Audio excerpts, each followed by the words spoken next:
ओम नमः शिवाय. श्री शिवमहापुराण रुद्रसंहिता पार्वती खंड अध्याय 49. ब्रह्मदेव मोहित झाले.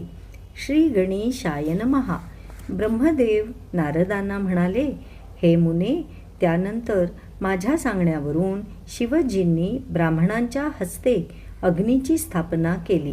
पार्वतीला आपल्या डाव्या मांडीवर बसवून ऋग्वेद, यजुर्वेद आणि सामवेदातील मंत्रांनी त्यात आहुती दिल्या. मैनाकाने त्यांच्या हाती ओंजळभर लाह्या दिल्या. त्याचे हवन करून त्या दोघांनी अग्नीला विधीपूर्वक प्रदक्षिणा केली. नारदा, त्या समयी शिवजींनी आपले अद्भुत चरित्र दाखवले. त्यांनी मायेने मलाच मोहित केले. कसे ते ऐक. अग्नीला प्रदक्षिणा घालताना मला पार्वतीचे चरण दिसले. त्यामुळे मी कामभावाने पीडित झालो. तिच्या चरणांकडे वारंवार पाहू लागलो.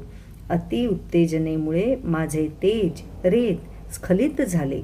अर्थात सृष्टीरचनेचा अहंकार पतन पावला. त्यामुळे मी मनोमन फारच लज्जित झालो. ते रेत कोणाच्याही दृष्टीस पडू नये म्हणून पायांनी चिरडले. मग भगवान शंकर सर्वव्यापी आणि सर्वेश्वर आहेत.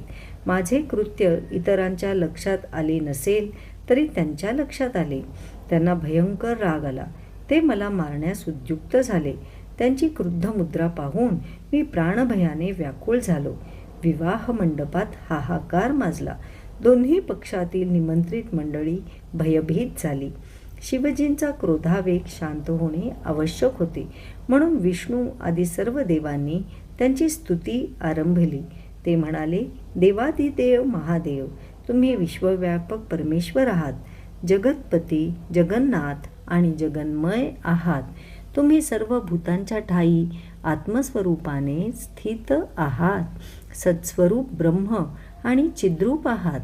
नित्य, अक्षर, अविनाशी आणि सर्वांच्या पलीकडचे आहात. म्हणून मुक्तीची इच्छा असणारे दृढव्रती मुनिजन सर्व संग परित्याग करून केवळ तुमच्या चरणांचीच आराधना करतात. हे महाप्रभू, तुम्ही अमृतस्वरूप, परमानंदमय, शोकरहित, व्यग्रतारहित, उत्पत्ती स्थिती लय करता, निरुपाधिक व निरपेक्ष आहात. तुमच्या दर्शनाने भक्तांना आनंद होतो. ते स्वतःला धन्य समजतात. तुम्ही भक्तवत्सल आणि भक्ताभिमानी आहात. आम्हा त्रिदेवांचे ईश्वर आहात. संपूर्ण विश्वाचे अधिष्ठान आहात. सप्तसमुद्र हे तुमचे वस्त्र आहे. दशदिशा तुमच्या भुजा आहेत.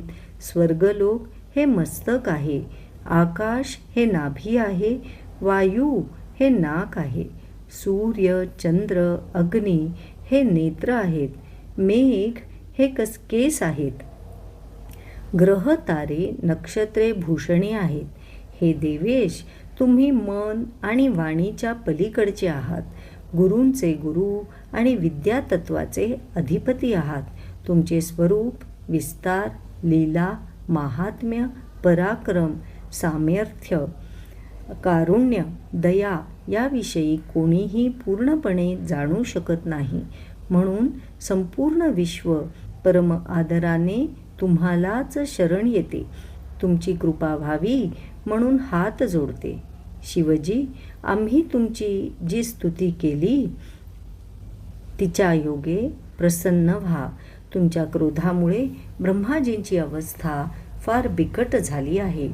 त्यांच्याकडून जो अपराध घडला त्याबद्दल ते क्षमा याचना करीत आहेत. तुम्ही उदार आहात. त्यांचा प्रमाद पोटात घालून त्यांना अभय द्या, एवढीच विनंती आहे. हे मुने, तेव्हा देवांकडून करण्यात आलेली स्तुती आणि प्रार्थना ऐकून शिवजी शांत झाले. त्यांनी मला क्षमा करून अभय दिले. तेव्हा कोठे देवांच्या आणि ऋषींच्या मनाला शांती लाभली. ते शिवजींच्या विवाह सोहळ्याचा आनंद घेऊ लागले.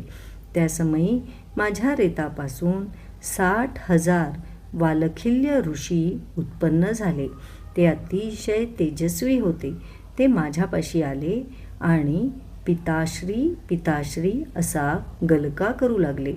त्यांच्यामुळे शिवजींना पुन्हा संताप येऊ नये म्हणून तू त्यांना गंधमादन पर्वतावर जाऊन सूर्याची आराधना करण्यास सांगितलेस.